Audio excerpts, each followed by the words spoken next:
pero ya es con nuestro espíritu y corazón derramado delante de Dios.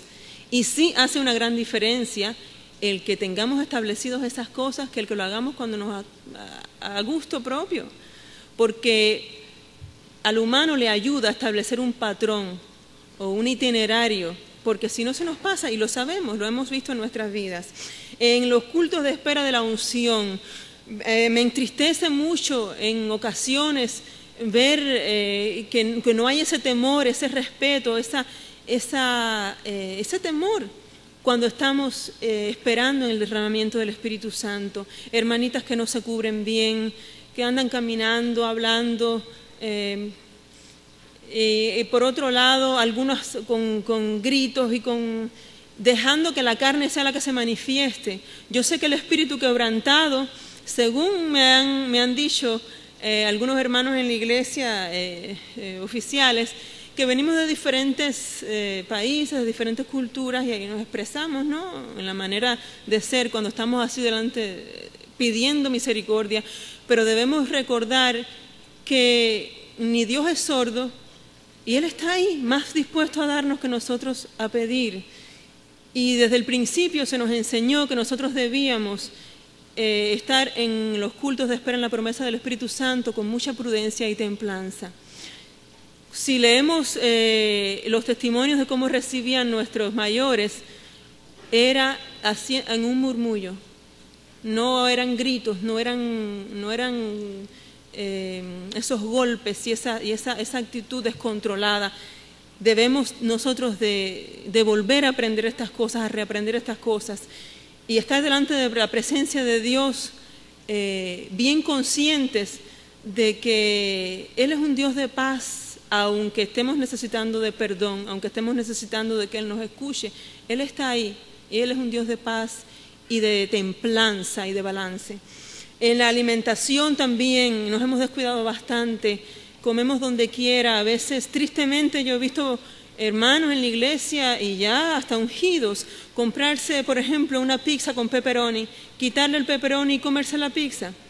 Y entonces son detalles que eso indican que el temor de Dios no está, las raíces del temor de Dios no están profundamente arraigadas en nuestra alma. Por cuanto en la vida nuestros ancianos iban siendo jóvenes, yo digo ancianos porque ahora son ancianos, nuestros primeros misioneros iban a comer en un lugar que tenían la sospecha de que ahí pudieran vender algo inmundo, preferían seguir. Si andaban de viaje, yo muchas veces pasé hambre viajando con mi padre porque llegábamos a un lugar y yo de niña pidiéndole a él, Pipo, cómprame algo de comer, pero si ahí estaban friendo croquetas de puerco y habían de pescado, él me decía, mi amor, ¿dónde tú piensas que frieron esas mismas croquetas y cosas así? Era un temor tan lindo que eso los llevaba a vivir continuamente delante de la presencia de Dios, buscando cómo agradarle. En la música, yo me quedé maravillada en la revelación que recibió nuestra hermana, que la dijo esta mañana, ¿no? ¿Ustedes no? Yo tuve que llorar, muchas me han dicho el testimonio que se quedaron quebrantadas hace muchos años, que Dios le viene hablando a la iglesia de Dios. Muchos años nos viene hablando el Señor sobre este tema. ¿Por qué nos hacemos de los oídos sordos? ¿Por qué seguimos recogiendo la basura que el mundo produce? Es que no tenemos el Espíritu Santo de Dios en nuestra alma que nos da testimonio de que esas cosas le desagradan a Dios. La carne se puede estremecer y puede sentir erizo pensando que es el Espíritu Santo. Pero hay que tener mucho cuidado. Dijo un predicador que hay 3 profundidades, pudiéramos decir, de la unción de Dios. Uno, que se te erizan los pelos, como decimos, la piel se te hace de gallina, dice que eso es cuando está alrededor nuestro. Otro, dice, pero te erizas todo, pero vas y después al salir del culto haces lo que quieres. No le hablas a una hermana que no te cae bien, o vas y escuchas lo que quieres, o vas a un lugar que sabes que Dios no quiere que vayas. Eso es una cosa superficial. Dios lidia contigo, pero es algo superficial. Cuando el Espíritu de Dios está rebosando nuestra vida, nosotros escuchamos su voz claramente cuando nuestra conciencia nos pone en duda del acto en que estamos participando. Cuando tú, hermana mía, hermano mío, sientas duda de algo, de eso es suficiente. No averigües tanto en ese momento, apártate. Es mejor no participar de algo y después comprobar si era bueno o malo, que participar y después enterarte que era malo. Entonces ahí es donde está el temor de Dios, en cuidarse antes de tener después que estar arreglando una serie de consecuencias. Tenemos la literatura y la instrucción. Nuestra iglesia se ha abierto mucho en esta área desde hace muchos años, desde los años 70, diría yo, 60 y tantos, de leerse nada más que una literatura aprobada, centrada bíblicamente. Ahora nos estamos yendo hasta los libros de psicólogos, de superación personal. Yo sé que hay muchos que les gusta esto y que lo aprueban. Yo personalmente encuentro que si usted se quiere superar personalmente en el espíritu y en su carácter, apréndase la Biblia del Génesis al Apocalipsis. Y no hay otra cosa que lo vaya a superar más que la palabra de Dios, leída de rodillas con la guía del Maestro, que es el Espíritu Santo. Cristo dijo: yo se los enviaré, voy a rogar al Padre y Él los guiará a toda verdad. Si usted está confundido en cómo criar a sus hijos, si está confundido en cómo vestirse, si está confundido en qué carácter mostrar a su prójimo en sociedad, cualquier tema, consulte con el Maestro. ¿Quién es? ¿Cuauhtémoc? O no sé, algunos conocerán otros famosos. Consulte al Espíritu Santo y Él se lo va a revelar. ¿O creen que Cristo dijo que Él nos llevará a toda verdad? Y es una frase bonita. Es una realidad si la crees y la vives. Ve y consúltale a Él. Él te va a instruir y te va a superar. Porque puedes caer en lazos engañosos y en peligros que otros han caído y los hemos visto que han perdido la fe y que hasta están predicando entre nosotros cosas que el Espíritu Santo no las aprueba, que chocan contra el Espíritu, y esa es la contienda y las tantas opiniones que a veces hay entre nosotros, porque uno dice una cosa y el otro predica la otra. Eso no era así antes, éramos de un pensamiento, pero si nos vamos a recoger enseñanzas en fuentes rotas, teniendo nuestra iglesia el Espíritu Santo, entonces, hermanos míos, ¿a qué buscar en otras fuentes, aunque parezcan muy preparadas y muy hermosas? El Espíritu Santo que Dios le ha dado a esta iglesia es el Maestro que Cristo nos dejó. Tenemos las denominaciones, de ahí hemos aprendido muchas cosas buenas, pero se nos están introduciendo tantas cosas contrarias completamente a nuestra doctrina que Dios nos dio por el Espíritu Santo a través de nuestro fundador. Y muchos hasta están entrando en duda, como las mismas otras denominaciones ya ponen en duda si la Biblia es inspirada divinamente o no. Entonces entre nosotros muchos comienzan a dudar de la inspiración o la autenticidad de lo que nuestro fundador nos enseñó a través del Espíritu Santo. ¿Y por qué ha venido eso? Porque estamos consultando con otras denominaciones. Si usted quiere visitar otras denominaciones, vaya allí a predicarle de la verdad que usted aprendió a través del Espíritu Santo, con mucha humildad, con mucho amor. Si va a otra cosa, mejor no vaya, hermano, porque se va a confundir. Y no solo se confunden, sino que vienen a querer cambiar cosas que ya están establecidas aquí a través, vuelvo y repito, del Espíritu Santo. La evangelización, estamos volviendo de nuevo. Yo glorifico a Dios porque por un tiempo estuvo desviada en el sentido económico, vamos a llamarlo así. Y Dios está llamando de nuevo a nuestros misioneros, a las creyentes en la iglesia, a hablar de Jesucristo y a este crucificado. Ese es nuestro trabajo.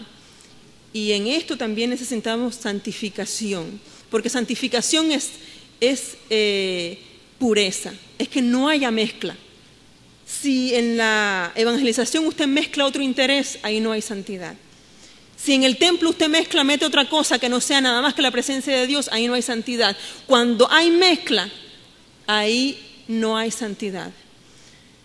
El vestuario, el matrimonio y noviazgo y la crianza de los hijos, vamos a ampliarlo un poco más, porque son puntos que Dios me ha llevado que hable de esto más ampliamente.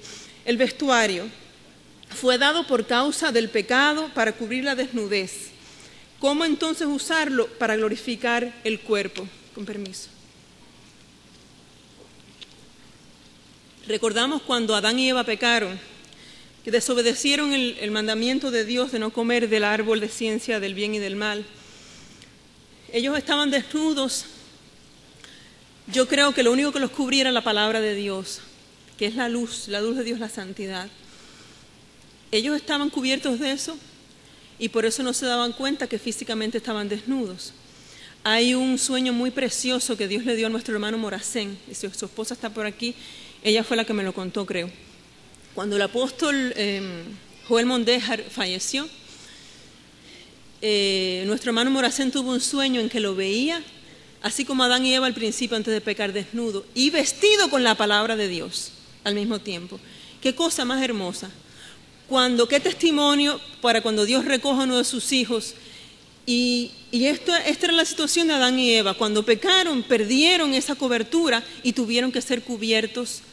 Ellos corrieron a cubrirse. Ahora, el hombre y Dios tienen diferentes opiniones. Adán y Eva se hicieron delantales, cogieron unas hojas y se taparon nada más que las partes primordiales, más vergonzosas. Mas Dios les hizo vestidos. Ahora, ¿qué es lo que nos dice la palabra de Dios en el Nuevo Testamento sobre la vestidura de la mujer? En 1 Timoteo 2, del 9 al 10, dice, las mujeres se atavíen de ropa decorosa, quiere decir con vergüenza, que le dé decoro, que le dé dignidad. Y eso es obvio, cuando uno ve una pieza de ropa, al momento puede decir si es digna o si es indecorosa. Es una cosa bien fácil de determinar. Que se vistan con pudor, con vergüenza, con sencillez, con modestia, esta es la sencillez, sin lujos, sin querer a través de su vestido lucir o atraer físicamente, no con peinado ostentoso, ni oros, ni plata. En esta parte estamos bastante obedientes porque no se nos ha concedido el usar joyas, el usar estas cosas, estos adornos, pero en las partes que se nos ha concedido, que es vestir de color, todas sabemos que nuestras hermanas hasta los años 70 y tantos se vistieron nada más que de uniforme. Cuando se concedió el que nos pudiéramos vestir de civil o de ropa de color, nos empezamos a vestir muy bien, con sayas anchas, camisas o blusas holgadas, de manga larga, las sayas largas, zapatos cerrados, el cuello, hasta la ollita, ¿verdad? Algo parecido al uniforme, pero no al uniforme, pero con la modestia del uniforme. Eso se fue estrechando, acortando, escotando de una manera, hermanas mías, ¿qué ejemplo le estamos dando nosotros a las jóvenes? Queremos exigir de ellas, de nuestras hijas adolescentes, un modelo de santidad, pero es que las mayores, hay una anécdota que dice que los cangrejos estaban que caminan de medio lado. Se reunieron los mayores de los cangrejos, los adultos, y dijeron, de ahora en adelante no podemos permitir esta mala costumbre nuestra de que caminemos de lado, vamos a caminar hacia adelante, que se ve más bonito, pero nosotros como somos adultos ya, pues no podemos enderezar nuestras piernas, patas para caminar de esa manera, pero a nuestros hijos sí. Entonces establecieron una escuelita donde les enseñaban a los cangrejitos a caminar para adelante, y los cangrejitos al momento aprendían de lo más bien que ver para adelante, pero en cuanto llegaban a la casa que veían a sus padres caminar de lado, allá iban ellos a caminando de lado. Entonces tuvieron que cancelar el plan aquel, porque más vale el ejemplo que las palabras. Y entonces eso es lo que nos está pasando. Queremos reformar a la juventud, enseñarla, separarla del mundo, pero vemos que hay muchas mujeres de 30, 40, 50 y seguimos para arriba, muchas de nuestras damas no se están vistiendo como a Dios le agrada, como la palabra de Dios lo dice. No es una opinión ni de los menonitas, ni de los judíos, ni de nadie de esas personas que se viste holgadamente. Es la palabra de Dios.